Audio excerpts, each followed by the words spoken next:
So here's the Sheridan United Methodist Church.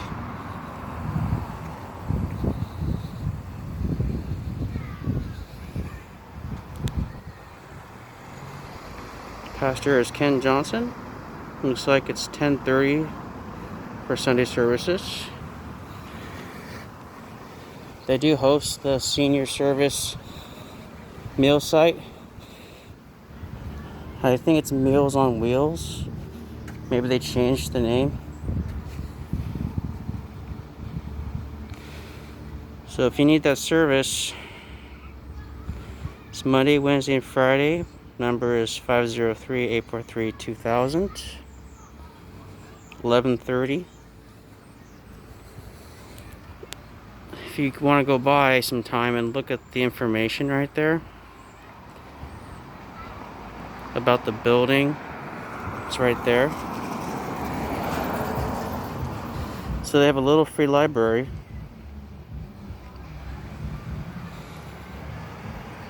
So if there's a book you're interested in, it is free.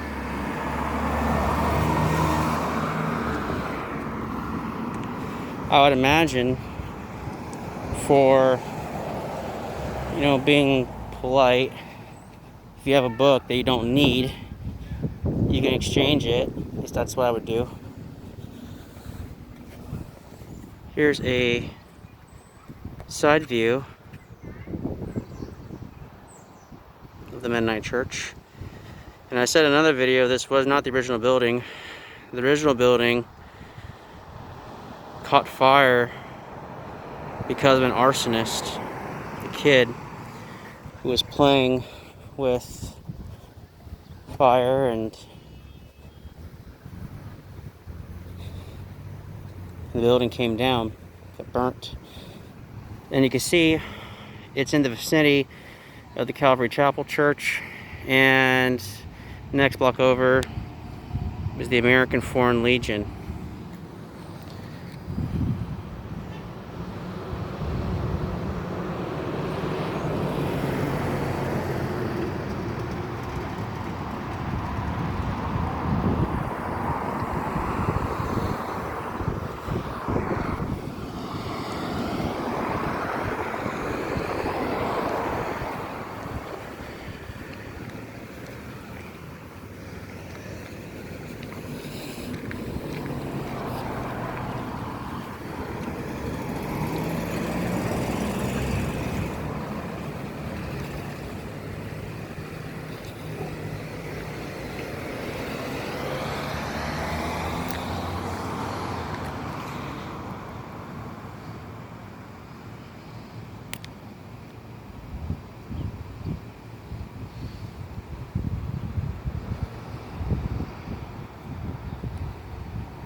Then down there's the pharmacy. There's the bridge right there.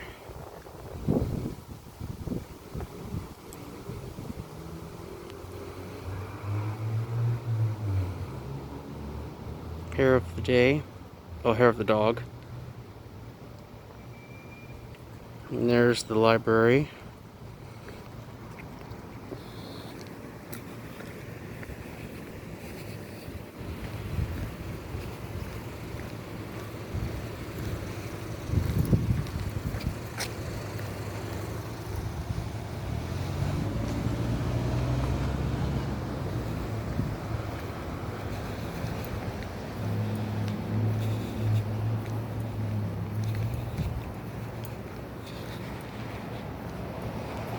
Here's the Calvary Chapel. It's 121. I imagine it's East Yamhill Street. Multiple roses here. They do take care of it.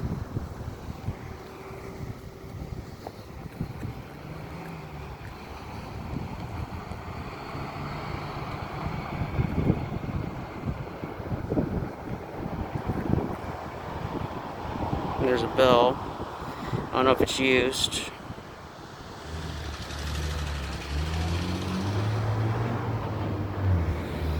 It's really cool, at least in my opinion, is there's like a wooden dove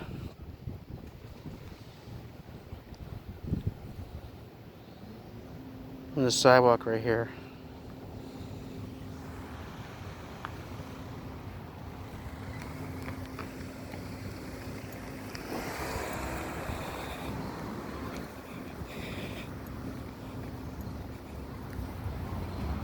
Here's the information.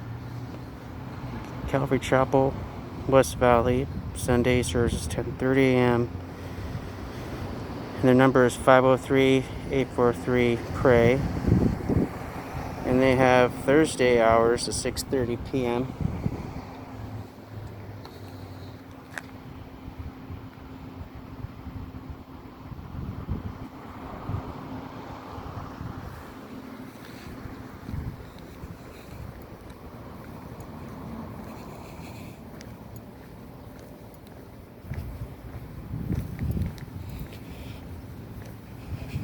Also,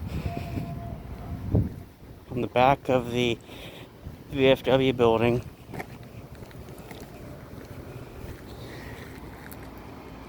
there's a flower on the back.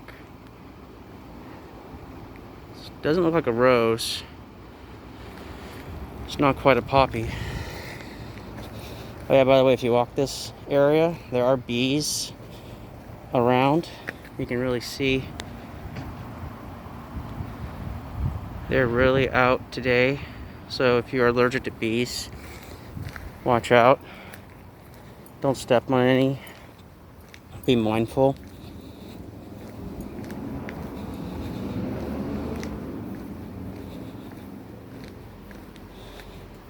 There are still some patriots in this city, well, town.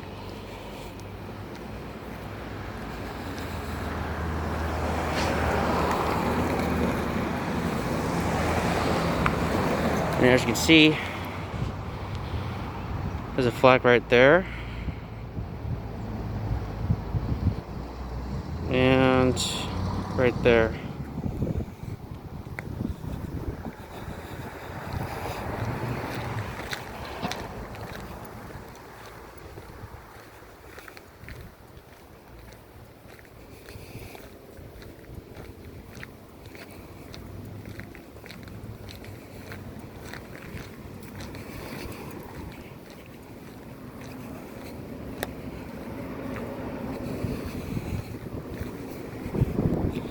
And here is another view of the Hurricane Coffee Shop. And there's the laundromat right there. Looks like there's the flag moving, so that would be Sam with Patty.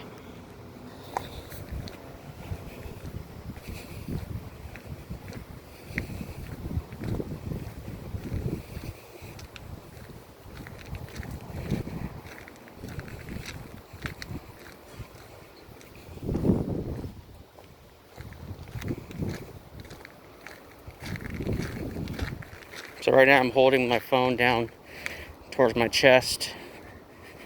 It's not sticking out like I'm showing people.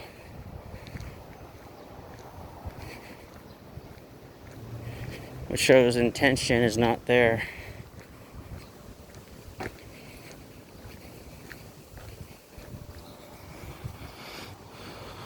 Here's a wider view, further view away from the Calvary Chapel.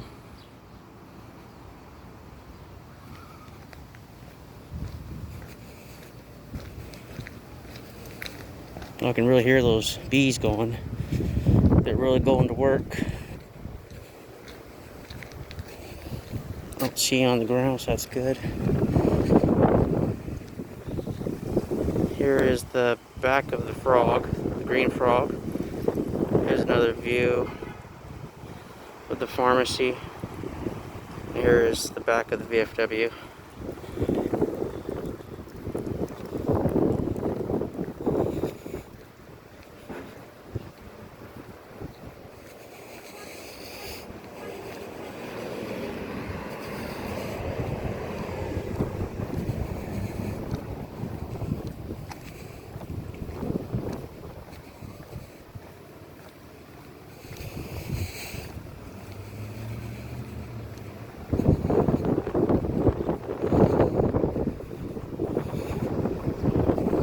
There's a yellow deputy just crossing over the bridge. We're now at the VFW with a $300 bingo going on August 6th. There's the information you want to call them.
Seemed like she was slowing down just because I'm filming. Are people that paranoid now? What's interesting, I watched a video about public buildings such as courthouses, city halls, police stations. Everyone should know that you have the ability, I don't know if it's, the word is right, but you have the ability to go into the police department, sheriff's department, and request body cam footages of police interactions. What a lot of people don't know is that you can also request video of the courthouse itself, of the police station, the town halls, city halls. You can record also on the premises.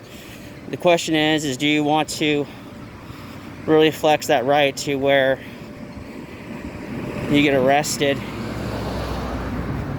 but then you pretty much have a clear-cut case of winning because public photography is legal as long as you are in public accessible areas, so you can record whatever you see. And if you record something that public officials and public employees are supposed to protect, then that's on them. Then they need to do a better job of safeguarding information of those in the public. But yeah, you can request imagery, facial imagery from those places.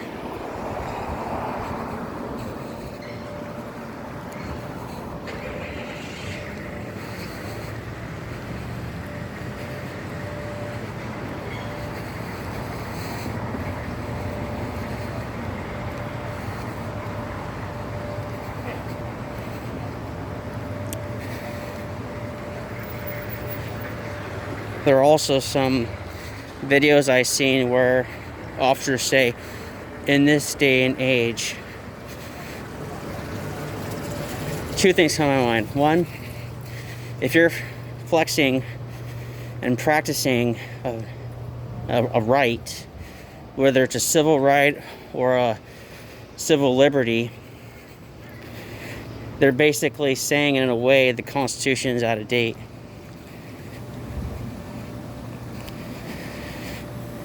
And another thing is when they say in this day and age, well, in this day and age, people have cell phones, people take videos, people record in public.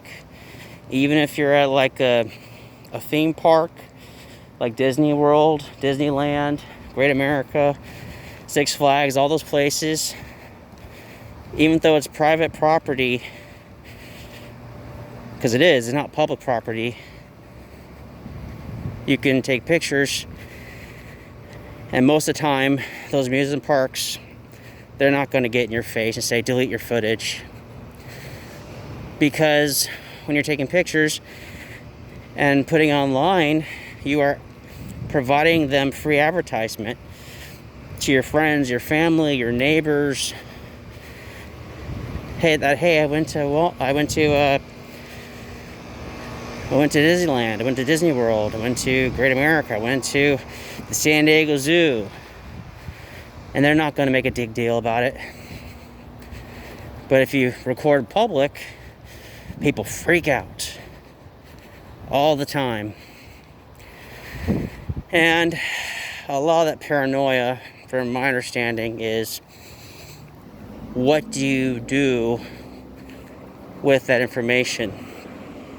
So legally, from the law standpoint, anyone who takes a picture of an individual, a building, anything, especially from a public standpoint, is your property.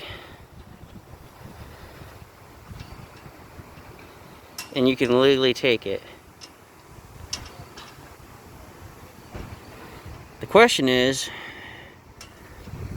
what do you do with it? Well, if you're going to be selling a picture, intent to make money, you would have to gain consent of those who took the picture. No, sorry, my wording. So if you want to sell it, you have to gain permission of those of pictures you took. And the best way to do that is get a written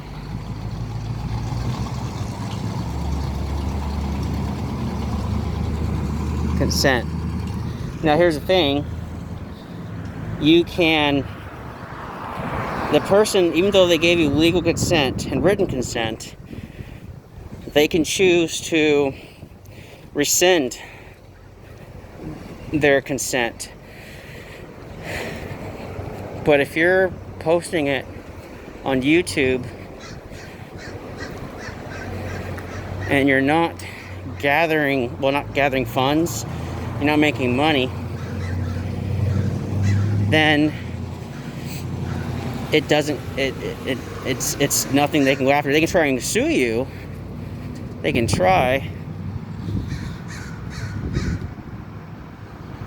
but they would have to have a tough time.